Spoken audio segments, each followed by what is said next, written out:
Il faut d'abord relever que la situation que vivent nos compatriotes à l'est du pays nous préoccupe beaucoup. Nous, élus nationaux, et spécialement nous, députés de la commission ECOFIN. Et nous avions entamé une série d'auditions. Aujourd'hui, c'était le VPM de la fonction publique. Il sera suivi de la gouverneure de la Banque centrale. S'en suivront également les ministres du budget, celui des finances, celui de la défense. Parce que, vous l'avez suivi, le chef de l'État qui suit de près la situation à l'est du pays a voulu que nous puissions donner suffisamment de ressources au secteur de la défense et de la sécurité.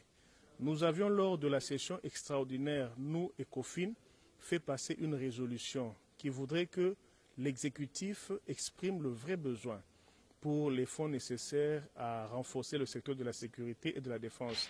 Au-delà de ça, il était important qu'il y ait également des garanties de bonne gestion de ces fonds pour que nous puissions savoir comment réduire le train de vie et éventuellement rechercher des ressources supplémentaires ou additionnelles pour renforcer davantage les crédits alloués au service, au secteur de la sécurité et de la défense.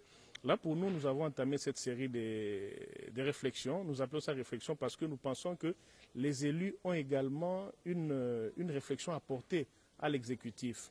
C'est vrai, l'État congolais vit cette agression barbare rwandaise que nous condamnons nous tous, mais l'État doit continuer à fonctionner, notamment sur ces territoires occupés. Parce que les fonctions régaliennes de l'État, il y en a qui sont paralysées par le fait qu'on soit occupé, mais il y a des fonctions qui doivent continuer à le faire. Quel est le sort des fonctionnaires qui vivent sur ces terrains-là? Quel est le sort ou la fonctionnalité qu'on doit accorder aux institutions bancaires, la Banque centrale sur place, les banques commerciales? Quelle politique le gouvernement a sur cette question-là?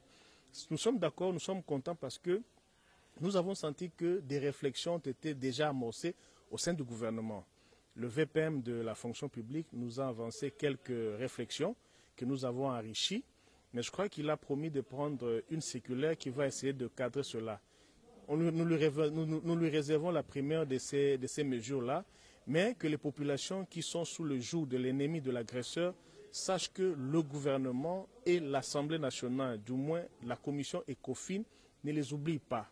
Nous continuons à réfléchir comment venir en aide à ces Congolais, comment le gouvernement ou l'exécutif doit avoir le moyen nécessaire pour au plus vite buter dehors cette agression.